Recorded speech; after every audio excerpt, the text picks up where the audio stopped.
In this episode of Life is Action, I give you my formula for owning and operating a successful short-term rental, so stay tuned.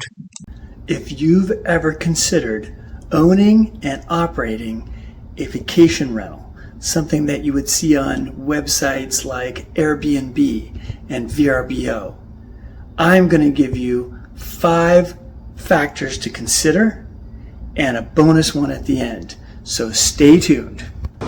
So Chris and I own and operate 4 vacation rentals in 4 different states in the western US. And we've been doing this for the last 10 years. We've learned a lot of lessons along the way, and we continue to learn lessons even after 10 years. So I want to share with you my factors, or the factors that I consider when looking for a vacation rental property. Choose a location. The first consideration is choosing a location. Is your destination popular? Is there enough things for people to do if they stay there for a week?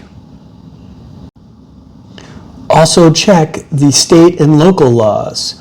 What are the rules when it comes to short-term rentals? Check the existing market. Is it saturated with short-term rentals already? Also check the tourist season. When are the busy months? Choose a neighborhood. The next thing is to choose the right neighborhood. And here are some things to consider with that. Is there adequate parking? What are the neighbors like? Is there easy access to the property? Are there easements to cross? Is the neighborhood close to the main attractions or the airport or other items of convenience like that?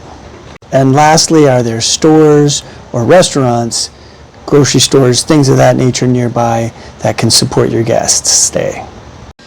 And it's really important to find out if that neighborhood has a homeowners association or an HOA, because I can tell you almost no HOA is going to want a short-term rental in their neighborhood, and they pretty much all have bylaws or CC&Rs that will restrict a short-term rental in their neighborhood. So find out before you buy a place or target a certain neighborhood.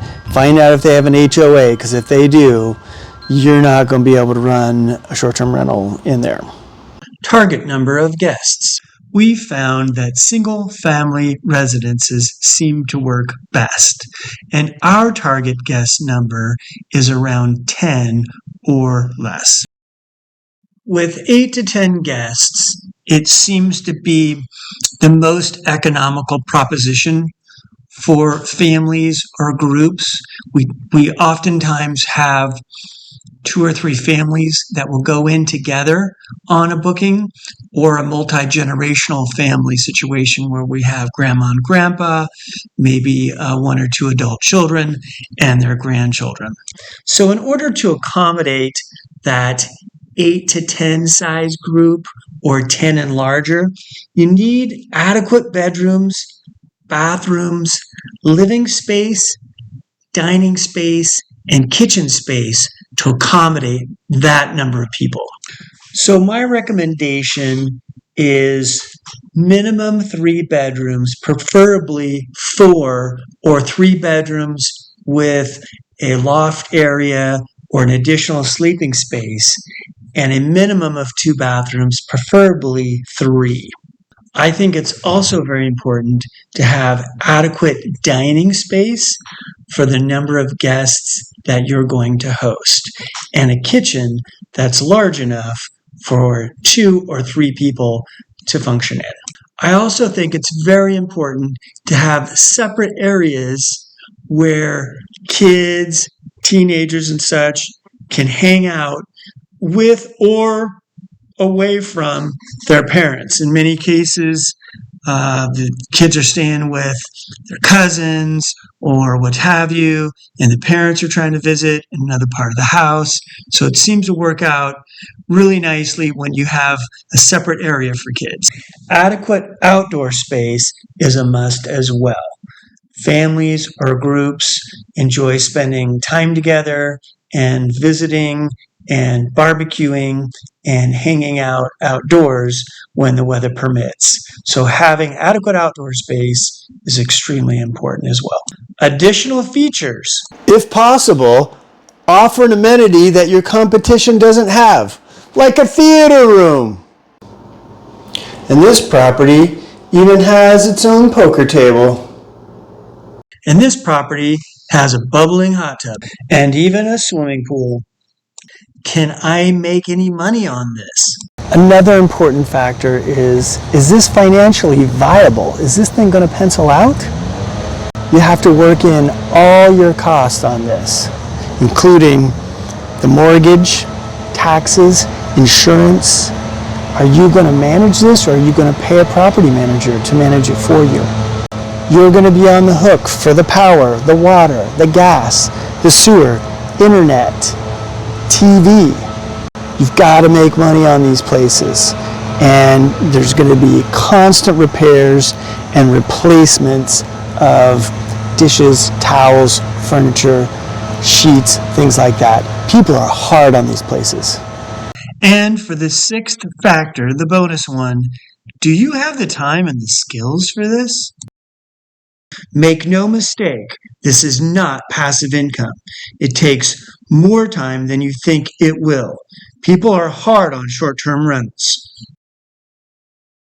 Can you do repairs? If you have to pay people to do repairs and maintenance, it's going to eat up a lot of your profit. If done properly, here are the benefits of owning and operating a short-term rental. Other people are paying the bills for you. Hopefully your property is increasing in value over time. Once the bills are paid, you're making a profit. And lastly, you're going to have a place to go and enjoy with your family and friends. But take note, a lot of your time there is going to be spent cleaning and fixing broken stuff. My goal is to do about 50% work and 50% enjoyment, but very often it turns into 70-30, 80-20, 90-10, or on rare occasion, 100% work and zero enjoyment. Thank you so much for watching, and thank you to all my subscribers. It's been really fun and exciting watching the channel grow. So as always, please continue to like, subscribe, ring the bell for future content, and remember, life is action. Do something.